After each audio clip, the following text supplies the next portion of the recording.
Vamos cantar juntos para que possamos participar também desse louvor ao nosso Senhor.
Quero convidá-lo a baixar sua cabeça e permanecer.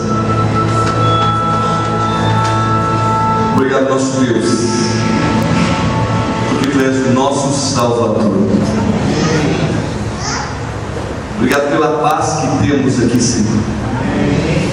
Esta noite temos a certeza de que o Teu Espírito está entre nós, porque a paz de Deus está aqui. Ilumina-nos na leitura da Bíblia, que ela mude a nossa vida, que a Tua palavra tenha lugar em nosso coração.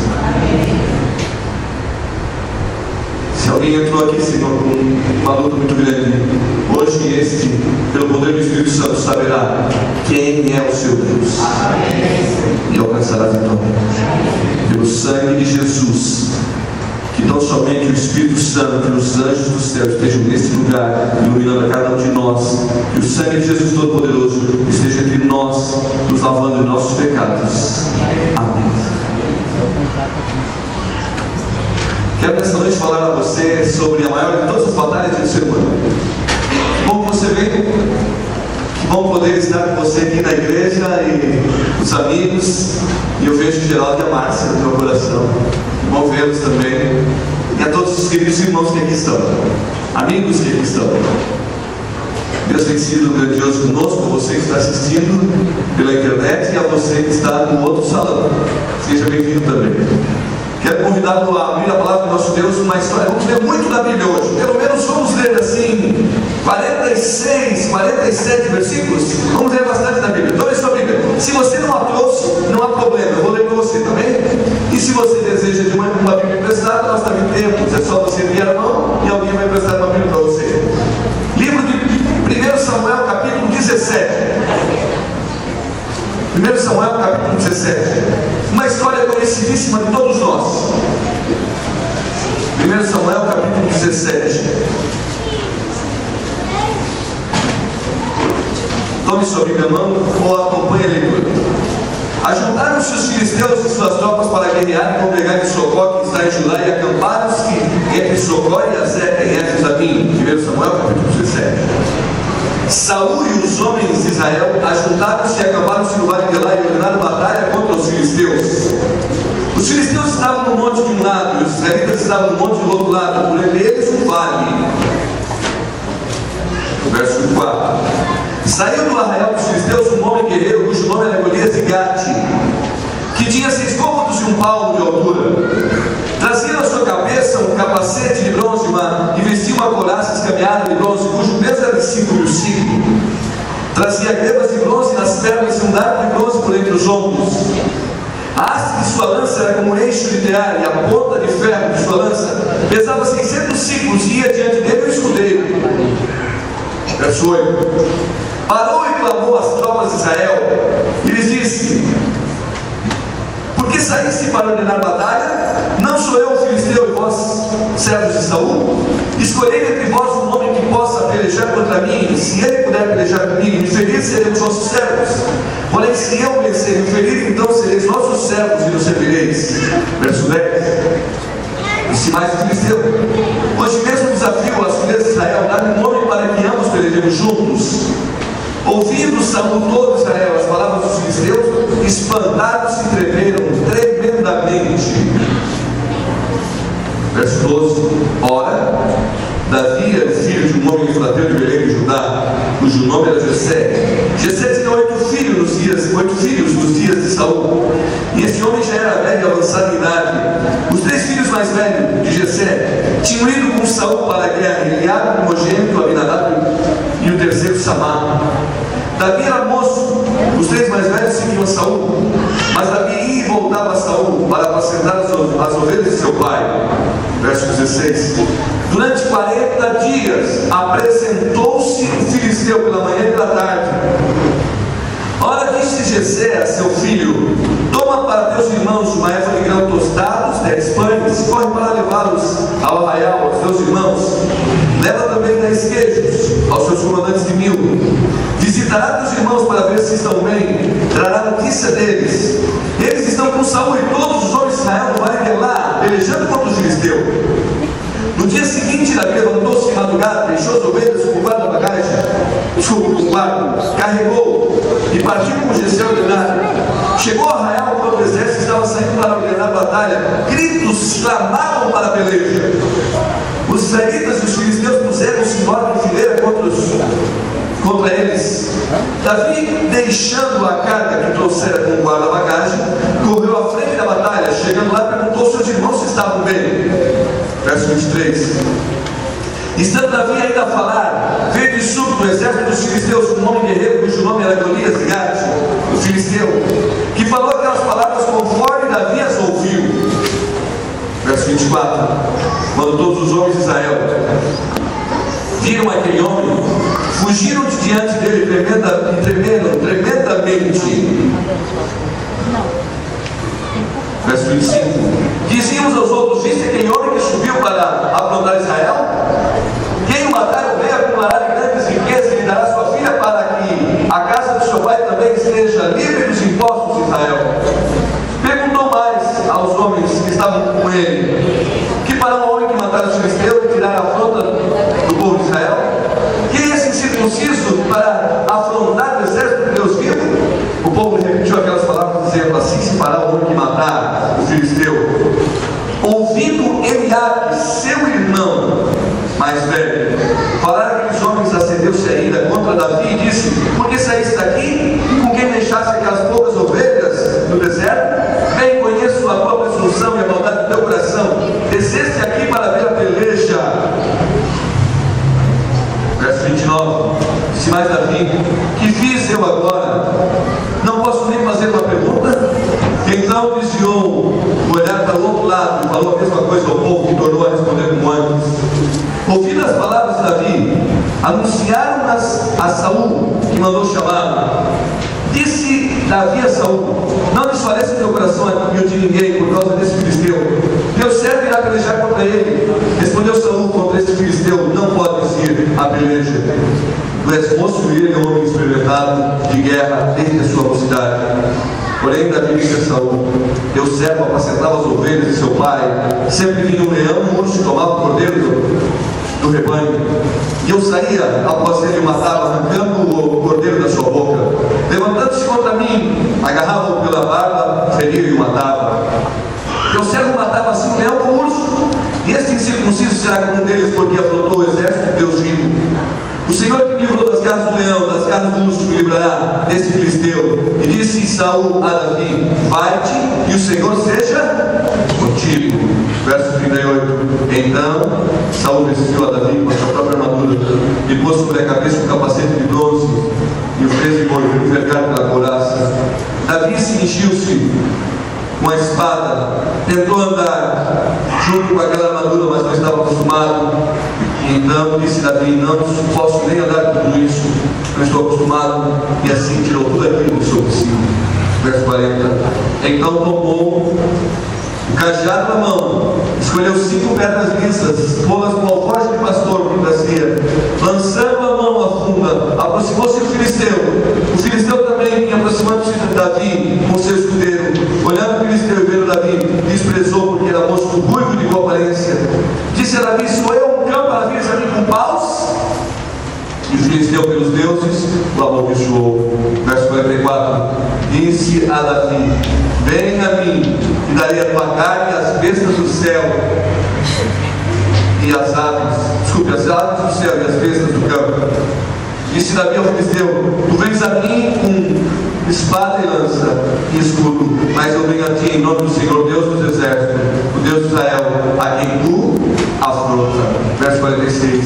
Hoje mesmo o Senhor te entregará na minha mão, te ferirei, tirarei a tua cabeça e os cadáveres do povo de Israel, darei hoje mesmo as aves do céu e as bestas da terra, e todo Israel saberá que existe um Deus.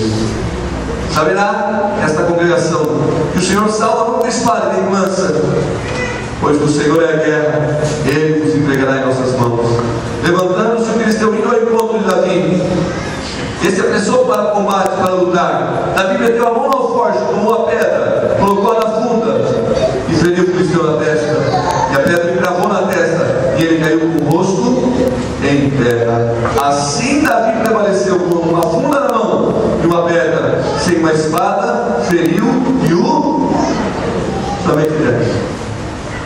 Você conhece a história? Para aqueles que são antigos adventistas, havia uma música que dizia assim: girou, girou, girou e o gigante. Para os amigos todos que estão na igreja, essa é a maior de todas as batalhas da Bíblia, sabia? A maior de todas as batalhas da Bíblia não foi travada entre dois exércitos. Venha comigo essa história. Eu tenho certeza que a história que liga a você é a história que está acontecendo em sua vida hoje. Deixa eu lhe provar na Bíblia. Pense com o pastor. Qual é a maior batalha que você tem na sua vida? Onde é que são travadas as grandes batalhas da sua vida? A maior batalha da Bíblia relatada não foi uma batalha entre dois exércitos. A Bíblia no Velho Testamento fala de muitas lutas, muitas guerras. Se você ler o Velho Testamento, você vai ver muitas batalhas. Então deixa eu dar uma vacina em você. Toda vez que você vê no Velho Testamento uma guerra, uma batalha, em que o povo de Deus está envolvido, é porque Deus autorizou aquela batalha. Sabe por quê? Porque o povo inimigo que estava guerreando com o povo de Deus tinha um objetivo. Qual? Exaltar o diabo, varrer o nome de Deus da face da terra. Hoje fui numa padaria comprar pão para minha casa. Quando cheguei na padaria, a hora que eu cheguei no caixa, tinha uma banca de revista ali no caixa. Eu vi uma revista e eu comprei. Revista super interessante. Sabe por quê? Porque a propaganda de capa que me chamou a atenção eram duas. A maior que está estampada em toda a capa: 2012, o fim do mundo. E a menor que está em cima da capa: as pessoas que se dizem ser Jesus Cristo. E eu comecei a ler por essa parte: as pessoas que se dizem ser Jesus Cristo. Eu conheci um deles no mundo, Henrique Cristo. Eu vivi na mesma cidade que ele, eu sou do mesmo estado, Santa Catarina. Interessante, todos esses querem ocupar o lugar de Deus. Quando você lê na Bíblia, no Velho Testamento, e você descobre batalhas e guerras no Velho Testamento, creia numa coisa. Por isso eu disse, uma vacina para você. Não é porque Deus tinha maldade no coração, é porque Deus tinha feito tudo para salvá-los, mas eles não queriam Deus, eles queriam o diabo.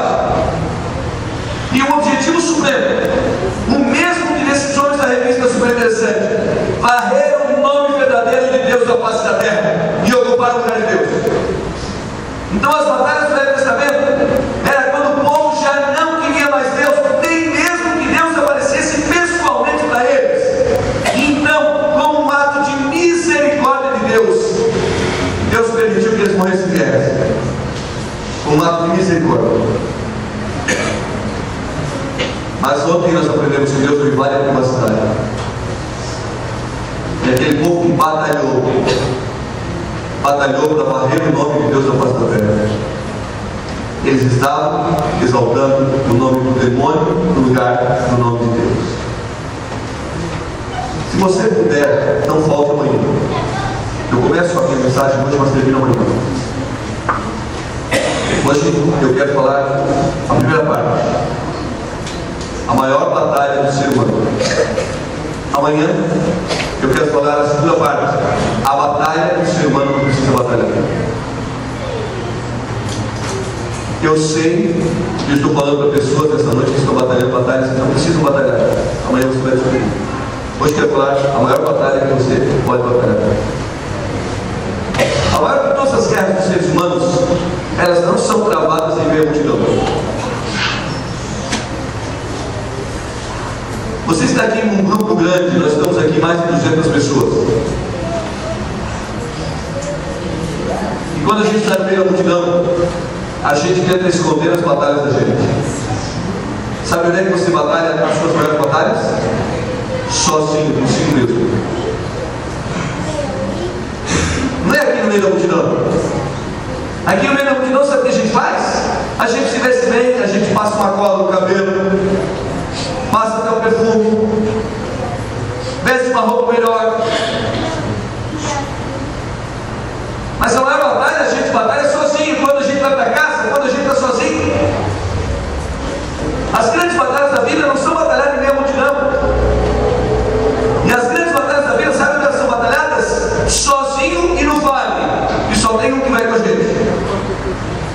ou Deus ou o diabo. Só tem um que vai com a gente, ou Deus ou o diabo. Então venha comigo a história da vida. O texto sagrado diz que no Vale de Elá, deixa eu pintar o quadro do Vale de Elá, surgiu uma batalha. Como era o Vale de Elá? O Vale de Elá era uma cadeia de montanha de 400 metros de altura de um lado e mais ou menos 400 metros de altura do outro lado. No meio, logicamente, um vale, as montanhas daqui, as montanhas daqui. Sobre o alto de uma montanha estava o povo de Deus. Sobre o alto da outra montanha estava o povo do diabo. E no meio, entre o povo de Deus e o povo do diabo, tinha um vale, aonde a batalha seria travada. Nenhuma batalha travada no alto da montanha. Ninguém ia descer o vale e subir para atacar o inimigo lá. Eles se encontravam no vale. Aqui está um grande problema. As batalhas da nossa vida são travadas no vale. Não é quando a gente está lá no alto. Parece que quando a gente está lá no alto tem um monte de gente cercando a gente, não é mesmo? Quando a gente está lá no alto, quando tudo vai bem, está todo mundo torcendo por você. O problema é quando você desce no alto e vai para o vale lutar. Quem é que vai com você? Quem? Para pensar. A Bíblia diz que a batalha foi montada. O texto diz que era o povo de Deus. E aí o povo de Deus estava para reivindicar o caráter de Deus. Então deixa eu falar uma coisa. Se você está no vale lutando, eu quero dizer que você é o povo de Deus. E você está reivindicando o caráter de Deus. Porque um dia Deus vai te tirar desse vale e te levar para o reino dos céus. Leia. O povo de Deus tem batalhas porque reivindica o caráter de Deus. Escuta, o povo do diabo também tem batalha para reivindicar o caráter do diabo. Se você é do povo de Deus está tendo batalha, não pense que elas não vão acontecer mais vezes na sua vida. Sempre. Ou o povo do diabo ou o povo de Deus, todos têm batalha. A pergunta é: para quem você batalha? Para quem? A Bíblia diz que no Vale de Elá, naquele lugar onde tinha as duas montanhas, e agora um vale de mais ou menos 1.500 metros de extensão. Deixa eu pintar esse quadro: montanhas de 400 metros de altura, um vale de 1.500 metros, e no final daquele vale um rio de águas claras de onde Davi tiraria as pedras. No final do vale, um rio. Sempre tem um rio para o povo de Deus no final do vale. Ainda tem onde pelo vale da sombra e da morte não temerei mal nenhum. Tu estás. O texto diz que naquele lugar ali foi montada uma batalha. Quando pensamos na batalha do Vale de Elá, na batalha de Davi e Golias, talvez muitas vezes pensamos que foi alguma coisa muito simples, muito fácil. Mas o texto diz que o exército se levantava para a batalha. E quando o exército do povo de Deus se levantava para a batalha, o exército inimigo se levantava também. E agora, o exército inimigo vinha para batalhar. E quando o exército vinha para batalhar, se levantava um homem de 3 metros de altura. Pense comigo, um homem de 3 metros de altura. Golias de Gade. Ele não é um homem comum. Possivelmente tinha 24 dedos, não 20 como você. 12 nas mãos e 12 nos pés. 3 metros de altura. Deveria ser da mesma linhagem familiar dos filhos de Enac, que tinham 24 dedos. Era um monstro. Era um homem terrível. 3 metros de altura, poderoso em batalha, perigoso para as guerras. Quando o povo de Deus se levantava para batalhar, o exército se levantava e levantava Golias. E Golias levantava, escute bem, com uma ideia muito inteligente. Sabia? Não menospreze o diabo. Ele é esperto. Ele é inteligente. A ideia de Golias era muito inteligente porque a ideia dele era do diabo. Qual era a ideia? Veja como ele é inteligente. Dê-me um homem para que batalhe comigo. Se ele vencer, nós nos entregamos. Pastor, essa ideia é inteligente? Era. Por que ele é inteligente? Pense comigo. Para que morrer tanta gente na batalha? Som. Vocês ficam torcendo no herói de vocês. E o meu povo torce por mim. Não é inteligente? Para que gastar tanta bala? Se houvesse. Para que gastar tanta espada? Para que tanta gente morrer? Para que derramar tanto sangue? Escolha um homem que possa batalhar contra mim. Olha que ideia inteligente. O diabo não menospreza mas aqueles que têm o temor do Senhor são sábios, muito mais do que inteligentes. Creia, ele é inteligente, mas o que tem o temor do Senhor é sábio, muito mais do que inteligente. Temor do Senhor. E ele era muito inteligente, agora ele vem e diz: tem um homem que possa batalhar contra mim. Durante 40 dias, quando eles se levantavam para a batalha, durante os 40 dias o inimigo se levantava, e quando o inimigo se levantava, vinha Golias, e quando o povo via Golias, sumia de medo. Por quê? Porque era um gigante. 40 dias o gigante levantou. O diabo não levantou um homem qualquer, ele levantou um gigante, alguém que impressionasse, alguém que pudesse atormentar. Não é diferente com os filhos de Deus. Você está numa batalha da reivindicação do caráter de Deus. Você está dizendo que Deus é verdadeiro e que Ele vai te dar a salvação. Só que o diabo todo dia levanta um gigante, e hoje ele deve ter levantado um gigante contra você. Todo dia quando você acorda, o diabo levanta um gigante dizendo assim: hoje eu vou acabar com você, eu vou destruir você. Você é povo de Deus, mas eu vou acabar com você. Quantas vezes você tem levantado e o diabo levanta um gigante contra você? O gigante da depressão, o gigante das dívidas, o gigante do estresse, o gigante das doenças, o gigante dos problemas. Quantos gigantes se levantam? Agora escuta, ele não levanta um dia, ele não levanta dois. O texto diz que o gigante levantou 40 dias e 40 dias, quando o povo acordava, o gigante estava do lado, 40 dias. E ele levantava e dizia assim: dê-me um homem para que possa lutar contra mim. Escuta, quantos dias o diabo tem levantado um gigante contra você? 40 dias. Para derrotar você, ele vai se levantar 40 dias. 40 para mim é uma expressão muito bonita na Bíblia. Sabe por quê? Quantos dias Jesus jejuou para vencer o diabo? 40 dias. Tens uma luta muito grande? Acorde cedo 40 dias e clame a Deus, e o diabo vai fugir de você. Não há gigante que resista 40 dias com Deus. Mas não é cristão que não seja derrotado quando o diabo se levanta 40 dias e ele se entrega sem Deus. Durante 40 dias o gigante levantou dizendo: dê-me um homem. O diabo não levanta qualquer coisa, ele levanta o gigante.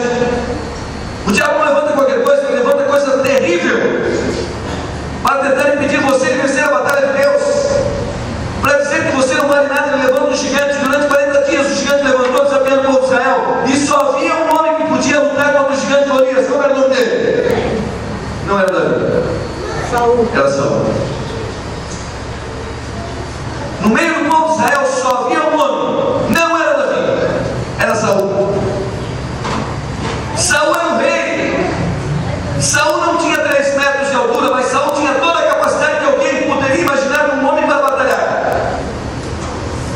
Saul estava no alto da montanha, mas quando o gigante se levantava, Saul se escondia nos acampamentos atrás dos soldados e os mandava para a frente da batalha. Não tinha coragem de enfrentá-lo. Por que Saul não enfrentava o gigante? Por um único motivo: porque sendo do povo de Deus, não tinha Deus no coração. É terrível ser do povo de Deus e não ter Deus no coração. Não adianta nada você ter nome de evangélico, de adventista, de cristão e não ter Deus no coração. Misericórdia do Senhor. Ele não tinha coragem de enfrentar o gigante. Por quê? Porque ele já tinha dado o seu coração, mesmo sendo do povo de Deus, tinha dado o seu coração para o diabo. E amanhã você vai descobrir isso. De quem era o coração de Saul? Do diabo. Por que Saul temia o gigante? Porque ele se apoiava, sabe do quê? Nas coisas do seu reino e não nas coisas do reino de Deus. Deixa eu lhe fazer uma pergunta. Será que nessa noite eu estou falando para alguém que está sendo atormentado, atropelado, massacrado por um gigante de problemas? Levante-se para a batalha de Deus, porque o gigante será destruído pela tua fé. Saul não tinha coragem de enfrentar o gigante porque estava longe de Deus. Aquele gigante não era qualquer um. Quando ele se levantava com seus 3 metros de altura, ele se levantava com sua roupa que pesava 90 quilos. Só a roupa do gigante pesava 90 quilos. Só a ponta da espada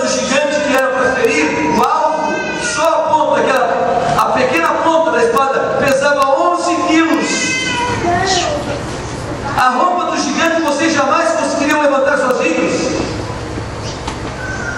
E ele vestia a roupa de 90 quilos para lutar. Então ele não era um gigante qualquer. Eu não estou falando de um gigante qualquer, eu estou falando daquele um que tem atropelado a sua vida. Eu estou falando daquele que quer dizer para você não decidir por Deus. Eu estou falando daquele que quer afastar você de Deus. Não é um gigante qualquer. É um gigante terrível. O diabo levanta coisas terríveis contra os filhos de Deus. E foi nessas circunstâncias que durante 40 dias ele insistiu e ninguém tinha coragem. Todos tinham medo. Todos se entregavam a esconder-se nos buracos quando deveriam levantar-se para a batalha. Todos tentavam esconder-se atrás dos seus problemas quando deveriam se levantar diante da luz de Jesus Cristo. Eles estavam sem Deus. Longe dali, num passo, havia um garoto, 1,58 m de altura, cuidava de ovelhas. O texto diz que certo dia o pai de Davi disse: Davi, vem cá, pega esses 10 pães, pega queijo, grãos, coloca tudo numa sacola e vai correndo de madrugada levar para ver como estão os teus irmãos. Eu posso imaginar o coração de Davi. Quando o pai dele disse assim: você vai na guerra, ele ficou super feliz. Como é que o coração pode ficar feliz para ir para a guerra? O sonho dele era a guerra, porque ele sabia que aquela era a guerra de Deus. Quando seu pai disse assim: você vai na batalha, eu posso imaginar como ele ficou ansioso. Sabe como? Pensa com o pastor. Quando é que foi o primeiro passeio que você deu? Primeiro acampamento, tem desbravador aqui. Primeiro acampamento, como é que foi? Foi maravilhoso. Por quê? Porque aconteceu a mesma coisa que aconteceu comigo. Eu tinha mais ou menos 12 anos quando fui no primeiro acampamento. Cheguei no domingo no clube e o diretor declarou: olha, sexta-feira nós vamos acampar na Barra do Saí, na beira da praia.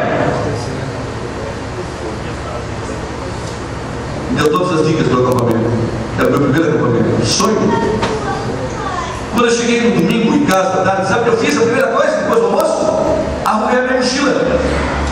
Mas quando era viagem? Sexta. Mas eu arrumei no domingo, por quê? Porque eu queria ir, eu estava ansioso. Aí no domingo o que eu fiz? Fiz o mesmo que você, no primeiro passeio. Eu arrumei, quando chegou de noite antes de dormir, eu tirei tudo dentro dela e conferi, arrumei de novo, fui dormir. Na segunda eu fui para a escola, quando voltei da escola, arrumei a mochila de novo. Cada dia eu arrumava a mochila. Ah, por quê? Por causa da ansiedade, não é mesmo? Na quinta-feira à noite, eu arrumei a mochila e fui dormir meia-noite.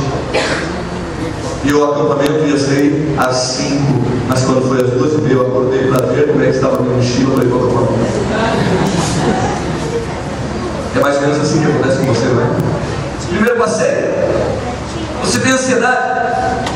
A Bíblia diz que ele saiu de manhã cedo. Ele deve ter acordado muito cedo porque ele sonhava na guerra. Seu desejo era ir naquela guerra. Quando o seu pai disse: você vai à batalha, ele acordou cedo. Ele deve ter arrumado a noite inteira aquela mochila para ir. Colocou queijo, pão, arrumou, viu de novo. Não dormiu direito de manhã cedo, de madrugada, saiu correndo para a batalha. Por que ele sonhava para a guerra? Porque ele tinha coração de menino. Porque ele queria ir para a guerra? Porque ele tinha coração de menino. Sabe por que às vezes a gente não quer a guerra de Deus? Porque a gente tem coração orgulhoso. Ele tinha coração de menino. Como assim, pastor? A gente tem coração orgulhoso, quer dizer, a gente não tem coragem de decidir batalhar a batalha de Deus. Pastor, se eu me batizar, eu vou ter uma guerra espiritual na minha casa. Então meu orgulho não permite. Pastor, se eu tomar essa decisão do lado de Deus, eu vou ter outras batalhas. Então meu coração orgulhoso não permite. Mas ele tinha coração de menino. Ele aceitou ir para a batalha porque seu coração era infantil. É por isso que Jesus Cristo disse que o reino dos céus é daqueles que têm coração do quê? De adulto ou de menino? De menino. E tem coragem de se entregar numa batalha para Deus. Qual é a batalha que você quer batalhar? De Deus ou do diabo? Quem crê e for batizado será salvo. Qual é a batalha que você quer batalhar? Pastor, mas não basta crer? Não, porque até os demônios creem. A sua batalha é muito maior. batalha de Deus: crer e ser batizado. Ah, eu creio, pastor, em tudo, mas até os demônios creem. Você pode crer e batalhar a batalha do diabo. Você precisa crer e ser batizado para batalhar a batalha de Deus. Tem que ter coração de menino, tem que ter humildade, tem que entregar nas mãos de Deus. Ele tinha coração de menino quando o seu pai disse: vai à batalha, ele se acordou cedo e correu para a batalha. Eu posso entender o coração de Davi na minha vida. Deixa eu lhe contar. No ano de 1981 estourou a Guerra das Malvinas. Só para quem tem cabelo branco ou pouco cabelo de mim, eu lembro disso. A Guerra das Malvinas foi uma guerra interessante. E aquela guerra chamou muita atenção. Sabe por quê? No ano de 1981, 80, desculpe, meu irmão foi um dos melhores soldados. Na corporação em que meu irmão servia, ele era o melhor soldado do Exército Brasileiro. No dia do soldado, meu pai foi chamado ao exército. Naqueles tempos o exército era muito poderoso no Brasil. Meu pai foi chamado, recebeu uma convocação para ir ao quartel. No dia do soldado, sabe por quê? Porque eles iriam condecorar o soldado mais especial, mais dedicado, o melhor de todos. E aquele soldado era o soldado Cidral, filho do meu pai, meu irmão. Que honra para o meu pai. E sabe quem meu pai levou junto naquela festa de condecoração? Eu era garoto. E de repente, naquele exército era um quartel muito grande, devia ter uns 3.000 soldados. Era muito forte o exército naquele tempo. Lá em cima do palanque, estava eu ao lado do meu pai, quando o tenente-coronel começou a falar. Ele mandou sair de forma o soldado Cidral. E os soldados faziam aquelas coisas maravilhosas, tudo certinho. E os meus irmãos saíram no meio do quartel sozinho, lá na frente do palanque. Quando ele chegou lá na frente, de maneira impecável, o tenente-coronel começou a dizer assim: soldado Cidral. E aí começou: o melhor atirador não é o alvo na moça, tantos pontos. Soldado Cidral, comportamento, cabelo, tudo certinho. E eles contavam muito isso: barba feita, impecável. E ele começou a escrever várias coisas. E de repente ele disse assim: soldado Cidral, o melhor coturno, o melhor sapato, o mais bonito de todos, uma medalha para o teu sapato. E eu disse, gritei no palanque: essa medalha é para mim, coronel, porque eu que graço. A fivela do cinto era importante. E ele disse: a fivela mais brilhosa. Eu disse: essa é minha também, porque eu limpo todo dia a fivela. Meu irmão foi o melhor soldado daquele ano. Meu pai foi muito rápido, filho. Nos dias passados, a Guerra das Malvinas estourou. E quando a Guerra das Malvinas estourou, correu um boato. Sabe que boato é assim: quem conta um ponto aumenta um ponto, né? O boato é uma coisa que não é fato. E o boato começou a correr. Qual foi o boato? A Argentina está lutando contra a Inglaterra nas Guerras das Malvinas. E o Brasil vai ser aliado no Mercosul, vai ser aliado da Argentina e vai para a guerra. E quando disseram que os soldados brasileiros iam para a guerra, sabe o que eu fiz? Eu corri na casa dos meus amigos e disse: yes, meu irmão vai para a guerra, ele é o melhor atirador. E eu fiquei feliz, eu anunciei para todo mundo, e meu irmão ia para a guerra. E eu contava feliz que meu irmão ia para a guerra. E no meu coração infantil, a coisa mais linda que tinha era ir para a guerra. Mas no coração de minha mãe começou a vir o choro. E se meu filho for para a guerra?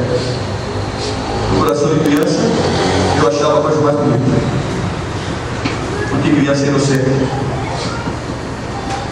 Criança não tem malícias. Eu posso entender o coração de Davi quando seu pai disse assim: vai à guerra. Como é que ele foi para a guerra?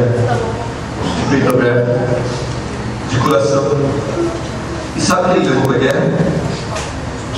Ele levou só uma coisa para a guerra: a funda nas mãos. Só a funda. Enquanto eles iam escudos, ele foi para a guerra levando pão, queijo e a funda debaixo do braço. O único instrumento para batalhar aquele dia era com a funda. Não pode fazer nada. Muita gente tem muito mais que uma funda. Muita gente tem muita coisa maior do que você construir. ridículo o que você tem. Seus amigos na universidade têm muito mais coisa do que você. Seus vizinhos muitas vezes têm muito mais coisa do que você. E tudo que você tem é apenas uma funda que não vale nada e que os outros até zombam porque você anda com ela debaixo do braço e vem para a igreja. Mas ela é o instrumento de Deus para tirar a vitória. É o instrumento de Deus que derruba qualquer gente. Não vale nada para muitas pessoas nessa sociedade. Mas é o poder de Deus nas suas mãos. Naquele dia ele levou pão, queijo, e quando ele chegou na batalha, qual era o desejo dele? Ver se o exército venceu. Mas quando ele chegou na batalha, sabe o que ele viu? O exército escondido atrás das barracas, dentro das barracas, atrás da montanha, fugindo do gigante. O povo de Deus que devia se levantar, se deprimia. O povo de Deus que deveria fazer as coisas para Deus, fazia para o diabo. O povo de Deus que deveria lutar a batalha de Deus, estava por abandonar a batalha de Deus. E foi nessa circunstância que ele viu o gigante se levantar e amaldiçoar o povo de Deus, e xingar o povo de Deus. E quando ele viu aquilo no seu coração, enquanto ele disse que nesse circunciso que afronta o exército do Deus vivo, como é que alguém pode tentar destruir o povo de Deus? Foi nessa circunstância que Davi agora chama as pessoas, entrega os queijos, os pães, e pergunta o que está acontecendo. E agora vem comigo nessa história, vem ao pensamento lá no Vale de lá. Quando Davi chega e vê aquela situação, ele pergunta às pessoas, para quem ele pergunta? Para as pessoas do seu exército. E ele diz o que é que está acontecendo. E as pessoas começam a dizer assim: olha, Davi, está acontecendo isso, tem um gigante, está acontecendo aquilo, tem outra coisa. E eles começaram a contar para Davi, e quando Davi começa a ouvir o que as pessoas estão dizendo da guerra, seu irmão mais velho vem perto dele e diz assim: o que está fazendo aqui? Você não presta, você não tem valor, você, o que está fazendo aqui? O que você faz no meio do povo de Deus? Seu irmão disse assim: conheço a maldade do teu coração. Davi não tinha maldade, mas seu irmão começou a dizer: eu conheço a tua maldade, tu veio aqui para ver a gente perder. Davi não tinha vindo para ver o povo perder, ele tinha vindo para ver o povo vencer. Mas quem é que começou a trazer problema para Davi? Quem é que começou a atrapalhar a vida de Davi? Por um acaso foi o povo inimigo ou foi o povo de dentro da sua casa? Quem é que tenta impedir a sua decisão de entregar o coração a Jesus? Por um acaso é o povo de fora ou bem perto de você? Lembra, Cristiano? Antes de batizar, no final de semana? Hoje você está aqui conosco. Mas onde é que você enfrenta o problema? É na rua ou em casa? Seu irmão começou a dizer: conheço a maldade do coração. Por que é que dentro da casa dele seu irmão começou a acusar? Sabe por quê? Venha comigo um pouquinho anteriormente à história. Venha antes dessa história. O que aconteceu na casa de Davi? O profeta foi à casa dele. Samuel é profeta. E ele vai à casa de Davi, na casa do pai. Ele tinha o objetivo, o mandado de Deus. Ele foi à casa do pai de Davi para escolher quem seria o próximo rei de Israel. E quando ele chegou na casa do pai de Davi, o pai de Davi mandou chamar o irmão mais velho, Abinadab. E Samuel olhou e disse assim: esse tem cara de rei, mas não tem coração. Tira. Veio próximo. Esse parece também não dá. Me ajuda. E os irmãos de Davi passaram diante do profeta, e o profeta disse: nenhum desses serve para rei. Tem mais alguém? E o pai de Davi disse: para rei não. Ele disse: tem mais alguém? Olha, para rei não. Nenhum garoto. Não tem cara de rei. O cabelo dele não serve para rei. A Bíblia fala do cabelo dele. O tamanho dele, 1,58 m, vai ficar mais baixo do que a coroa. Não serve para rei. Cuida de ovelha, cheira ovelha. E a Bíblia diz que o profeta disse: mas chame. E quando o pai de Davi trouxe Davi, imediatamente o profeta tomou uma coisa que ele tinha na mão, o óleo, símbolo do Espírito Santo de Deus, e ungiu a cabeça. E disse: Deus não vê como homem, Deus vê o coração. Deus viu o coração de Davi. Deus ungiu Davi porque ele viu o coração de Davi. Sabe por que Deus quer ungir você? Através do batismo? Porque ele viu o teu coração. Os homens podem ver tudo que está acontecendo exteriormente na tua vida, mas Deus viu o teu coração. Naqueles dias o profeta ungia com óleo. Hoje o Evangelho diz que a unção é o batismo, o santo batismo. Na quinta e na sexta vai ter muito batismo. Ontem à noite eu fiquei impressionado com o poder do Espírito Santo transformando corações de pessoas decididas a batizar elas. A outra moça, como é o seu nome? Mais ou menos 30 pessoas, mais alguma aqui que vai batizar. Hoje eu recebi uma notícia, vou fazer uma série de conferências na igreja de Novo Ângulo. E no sábado eu já tinha 40 pessoas sem estar lá para batizar, mas hoje o pastor já disse que tem 49. Sabe por quê? Porque os homens veem o externo, mas Deus vê o coração. Deus sabe o que vai acontecer. Enquanto todos os irmãos diziam que ele não prestava, Deus viu o coração e Deus ungiu ele com óleo. Porque esse irmão lá na guerra, vem agora a guerra comigo, começou a dizer assim: eu conheço você. Porque o seu irmão sabia que ele seria o próximo rei. E como ele sabia que ele seria ungido, que ele tinha sido ungido, o que o diabo fez? Usou o seu próprio irmão de dentro da sua casa para tentar desanimar, para tentar desestimular, para tentar fazer com que ele desistisse de ser um rei, e quem sabe morresse naquela guerra, e quem sabe ele, seu próprio irmão, ocupasse o lugar. Mas o lugar que Deus preparou para você é seu. Sim. O texto diz que enquanto o seu irmão estava ali humilhando ele, enquanto o seu irmão estava ali rebaixando a ele olhou para o outro lado e disse assim: como é mesmo a guerra de Deus? O que fez Davi? Ele não ficou olhando para o que os outros estavam dizendo, ele não ficou olhando para a fofoca, ele não ficou olhando para os olhares maldizentes, ele desviou o olhar daquele que o acusava e olhou para o povo e disse assim: como é a guerra de Deus? Essa que me interessa, não me interessa a crítica, não me interessa a humilhação, me interessa a batalha. Pastor, eu não vou assumir as coisas dessa igreja, sabe por quê? Porque vão falar mal de mim, eu já fizeram mal. Não interessa o que os outros fazem, interessa a guerra de Deus. Olhou para o outro lado e disse assim: como é mesmo a guerra de Deus? Agora tem um outro ponto que eu gostaria de chamar a sua atenção. O texto diz que quando ele perguntou agora como é mesmo a guerra de Deus, sabe o que aconteceu?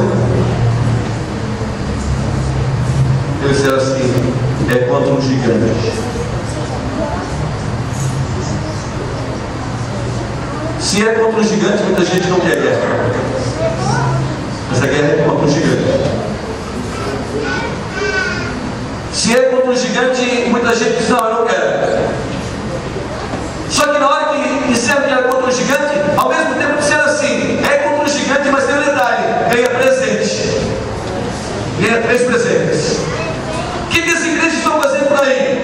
Se você seguir a Deus, você vai ganhar dinheiro, vai ganhar presente, não é assim? Se você seguir a Deus, você vai ganhar o quê? Uma casa, não é mesmo? Se você seguir a Deus, você vai ganhar isso, aquilo, não é mesmo, Cristina? Não foi você que aconteceu assim? Se você seguir a Deus, você vai ganhar, ganhar, ganhar. Olha o que o diabo fez com os próprios irmãos da igreja, dizendo assim: quem vencer o gigante vai ganhar presente. Sabe por que alguns se tornam cristãos? Porque pensam que vão vencer o gigante e ganhar presente.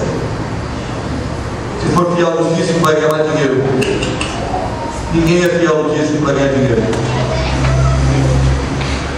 Ninguém tem que ganhar dinheiro para dar para Deus. A gente só dá para Deus aquilo que Ele já nos... É muito diferente. O que o Evangelho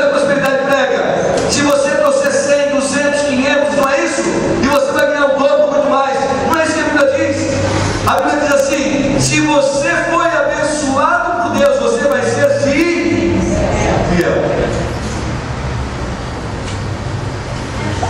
Se a tua fidelidade é muito pouquinho em relação ao outro, para Deus não interessa. Interessa a fidelidade sobre o pouco fosse fiel, sobre muito entra no gosto do Senhor.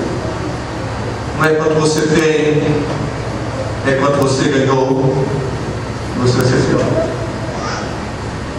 Você pode ter milhões, não adianta de nada se você for fiel. Você pode ter muito pouco, e se do pouco que você foi abençoado por Deus, se for fiel, é isso que Deus quer de você. Não é quantidade, é fidelidade. É muito mais do que quantidade. Pode ter alguém que tenha muito e seja fiel, e alguém que tenha pouco e seja infiel. Vou repetir, não é quantidade, é fidelidade. Mas quando disseram da batalha, disseram assim: ganha presente. Quem não gosta de ganhar presente aqui?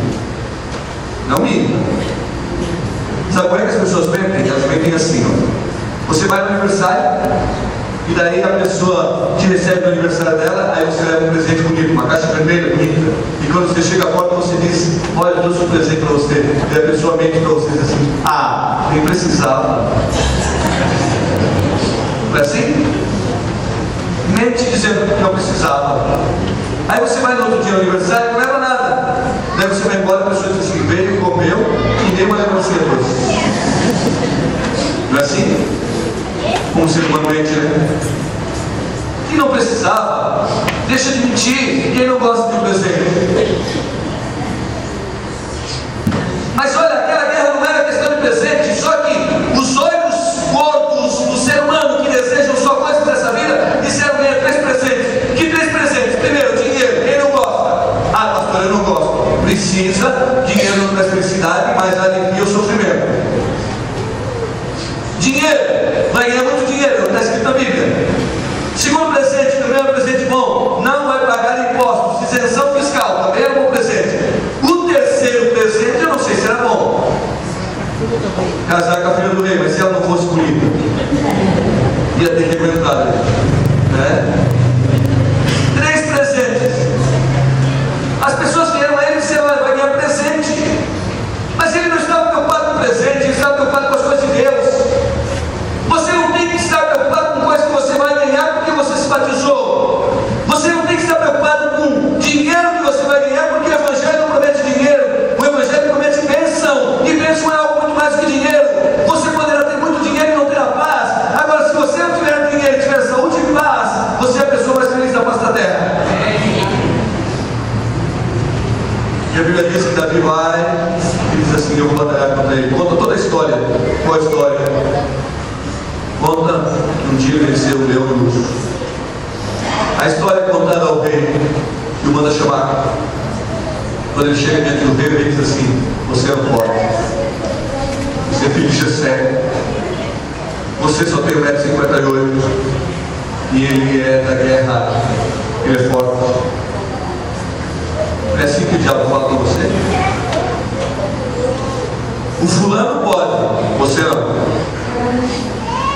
Você não pode, olha de onde você é filho do seu cidral, sapateiro, pintor, pedreiro. Você é filho do irmão Cidral, lá da igreja central de Joinville. Vocês não têm nem carro para vir na igreja, caminham 10 quilômetros para chegar. Vocês não podem, não tem nem o que comer. Será que alguém já disse isso para você? O outro pode. Você tem gente melhor na tua casa que você. Você não. Ele disse para o rei: olha, um dia eu cuidava das ovelhas do meu pai. Naquele dia, enquanto eu cuidava das ovelhas do meu pai, veio um urso. E aquele monstro se levantou contra as ovelhas, tomou uma ovelha, colocou ela na boca, e quando ele colocou na boca, eu agarrei pela barba e o matei. No outro dia veio o leão. E quando o leão veio, tomou a ovelha, eu também, eu agarrei pela barba e matei o leão. Livrei as ovelhas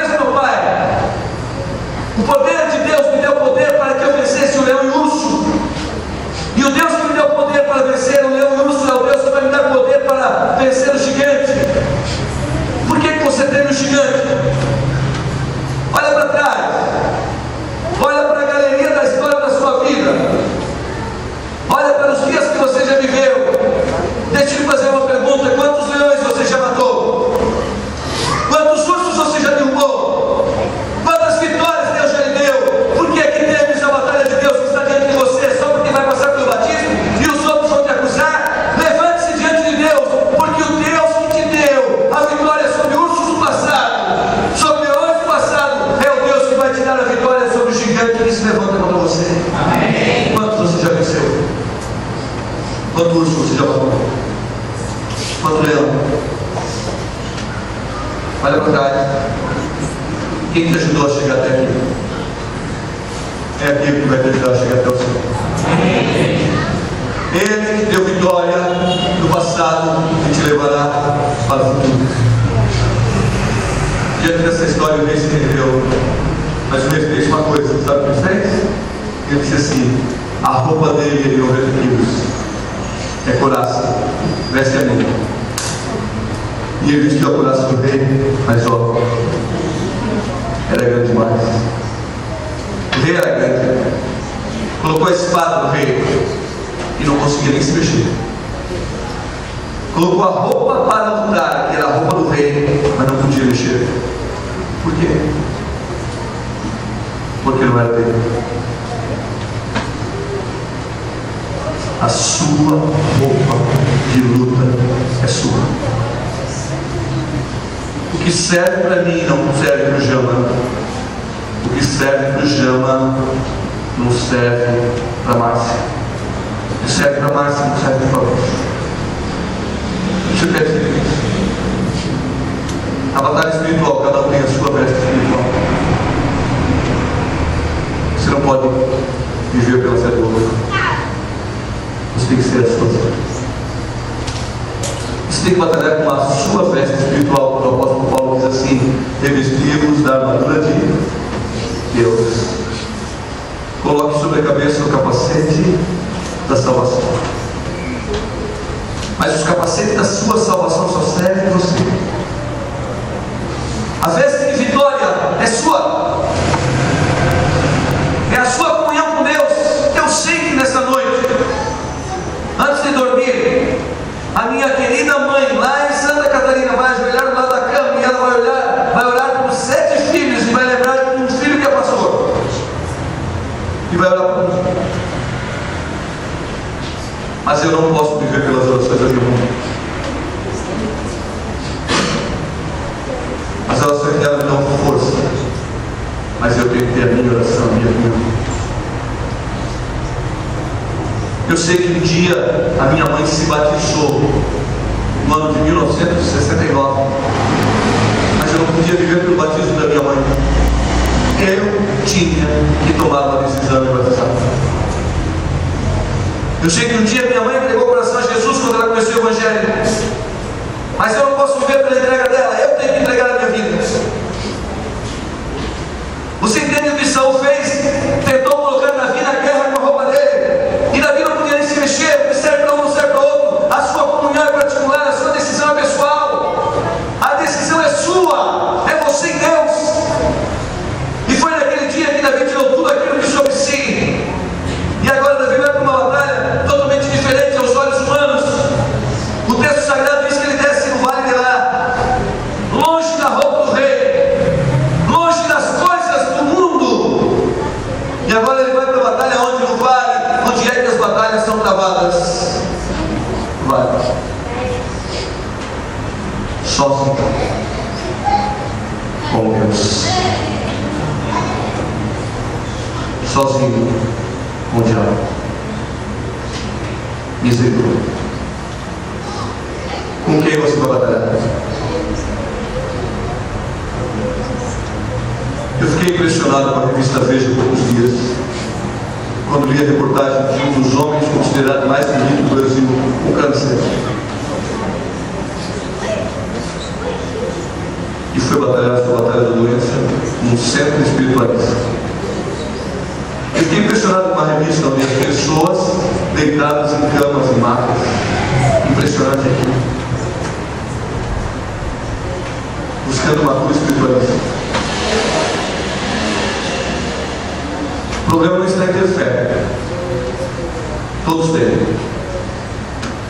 O problema é em quem eu tenho fé. Em quem eu tenho crido. Uns creem em Deus e outros deuses. O problema do mundo não é fé, irmãos. A você que assiste pela internet. O problema do mundo é em quem você tem fé. Quem? Fé é o instrumento de Deus para que a gente possa se atirar nos seus braços e esperar uma coisa que nós não enxergamos, mas que é a melhor de todas das mãos de Deus para nós. Fé é a certeza das coisas que não vemos, mas a convicção de que receberemos. Quem temos fé? Mas o grande problema é que a batalha é lá no vale, e lá no vale quem está no alto vê a gente humilhar. Lá no vale quem está no alto vê a fragilidade da gente, pode ver a gente humilhado, pode ver a gente frágil, só não consegue ver uma coisa: o Deus que nos dá a vitória, que nunca nos abandona no vale da sombra da morte. A Bíblia diz que Davi vai para aquele vale, lá no meio do vale o gigante se levanta, e quando o gigante se levanta no meio do vale e começa a ofendê-lo, o gigante novamente se levanta e diz: hoje eu vou acabar com você. O homem está lá no vale, e a Bíblia diz que ele vai no fundo do vale, onde tem um rio. Escuta, tem um gigante se levantando contra você. No fundo dele tem um rio chamado Jesus Cristo, com água da vida. Ele te dará as pedras da vida. A Bíblia diz que lá no fundo do vale, Davi tomou 5 pedras.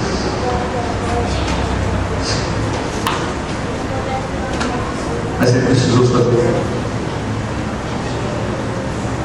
Lá no vale ele tomou uma pedra daquelas 5, colocou na funda, girou, lançou aquela pedra contra o gigante.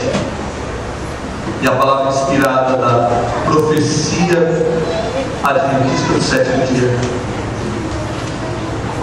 ela diz que os anjos de Deus pegaram aquela pedra, e foram os anjos de Deus que pegaram aquela pedra e cravaram na testa do gigante Golias e fizeram de Davi vitorioso, que você será ao lado dos anjos de Deus. Uma gigante esta vida que não seja derrotada. Se no vale estiver, se tudo na tua vida dedicares a Deus, o Senhor mandará anjos para fazer você vitorioso. Hoje eu não quero encontrar ninguém para ver a igreja. Hoje eu quero fazer um desafio diferente. Hoje eu quero que você saia dessa igreja certa de que os anjos vão sair com você para te dar a vitória sobre os gigantes da vida. Sabe quando a gente se torna gigante com Deus? Quando a gente cai de joelhos na sua presença. Os grandes e verdadeiros gigantes de Deus são aqueles que vencem as batalhas de Deus. Por mais que o diabo se levante contra os gigantes de Deus, os grandes gigantes de Deus são aqueles que caem de joelhos diante de Deus e entregam toda a sua vida nas mãos de Deus. E então, coisas pequenas, impossíveis, Deus dá vitória para os seus filhos. A gente já vai cantar uma música linda que fala de oração. Hoje eu não vou orar no final. Hoje quem vai orar é você. Hoje eu não vou convidar você para vir à frente. Hoje você vai cair de joelho diante de Deus para ser o gigante de Deus. Então eu quero fazer um desafio à minha igreja. Eu vou pedir a toda a comunidade que está aqui, a todos os amigos que estão aqui, amanhã eu termino essa história. Mas quero fazer um pedido. A gente já vai cantar. E você que quer ser o gigante de Deus, no momento da música, quer na primeira estrofe, na segunda ou no final dela, no momento da música que você desejar ser o gigante de Deus, eu quero convidar você a cair de joelhos. E a sua oração vai terminar quando você quiser. Quem terminar a oração antes, vamos combinar uma coisa? Vai sair quietinho e falar alguma coisa só lá fora da igreja. Porque talvez tenha alguém que queira orar um pouco mais. E se alguém orar 5 minutos, 10, 15 ou 20 minutos, ou talvez meia hora, o diácono vai esperar até que o último saia. Não vai ser o pastor Cidral, não. É você e Deus. Meu apelo hoje é para você cair diante de Deus de joelho e deixar Deus te fazer o gigante. E quando você terminar, a música já terminou.